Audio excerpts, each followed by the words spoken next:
வெற்றியும் வாய்ப்புகளும் தொடர தமிழும் தமிழகமும் தலை நிமிர மோடியின் கேரண்டி இருக்கு. பயம் எதற்கு?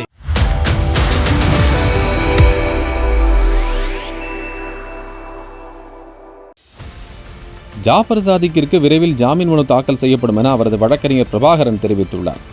டெல்லியில் செய்தியாளர்களிடம் பேசிய அவர், நீதிமன்ற காவல் வரும் 20ஆம் தேதி வரை நீட்டிக்கப்பட்டுள்ளதால் அன்றைய தினம் குற்றப்பத்திரிகைக்கான நகல் வழங்கப்படும் எனவும் பின்னர் ஜாமீன் மனு தாக்கல் செய்யப்பட்டு ஜாமீன் பெறுவதற்கான முயற்சிகள் மேற்கொள்ளப்படும் எனவும் கூறியுள்ளார். நீதிமன்றம் 20ஆம் தேதி வரைக்கும் அவரை நீதிமன்ற காவலில் வைக்கணுன்றது ஒரு உத்தரவு பிறப்பிச்சிருக்காங்க. இந்த வழக்கில் குற்றப்பத்திரிகை தாக்கல் பண்ணியிருக்காங்க நீதிமன்றத்தில் NCB அதிகாரிகள்.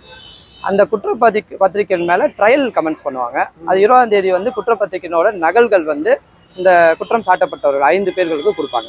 சார், இந்த வழக்கில் நான் ஆரம்பத்துலேருந்து சொல்கிறது என்னென்னா, இது சூடோ எஃபிட்ரைன்றது ஒரு போதைப் பொருள் இல்லை, அது ஒரு கண்ட்ரோல் சப்ஸ்டன்ஸ். அதை வச்சு போதைப் பொருள் தயாரிக்கலாம். இப்போ 50 கிலோ சூடோ எஃபிட்ரைன் பிடிச்சிருக்காங்கன்னா அதோட விலை, மார்க்கெட் விலை சூடோ எஃபிட்ரைன் பார்த்தீங்கன்னா கிட்டத்தட்ட ஒரு 2.5 லட்சம் மதிப்பு.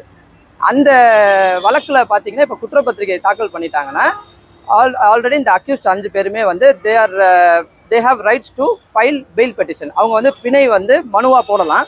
அதை நீதிமன்றம் விசாரித்து உங்களுக்கு பிணை கொடுக்கலாமா இல்லையான்றத சொல்லுவாங்க. எதற்காக குற்றப்பத்திரிகை இப்போ 60 நாளைக்குள்ளே போட்டாங்க NCB அப்படின்னீங்கன்னா, 60 நாளைக்கு மேலே அவங்களோட ஸ்டாச்சுட்டரி ரைட்டு, ஒரு குற்றம் சாட்டப்பட்டவர் அவங்களுக்கு ஒரு பிணை போட்டு சார்ஜ் ஷீட் இல்லைன்னா 61ஆவது நாள் பிணை போட்டு அவங்க வெளியே வரலான்றது அவங்களோட ரைட்ஸ். அது இந்த வழக்கில் NTPS வழக்கில் மட்டும்தான் 180 நாள் அந்த இது இருக்கு.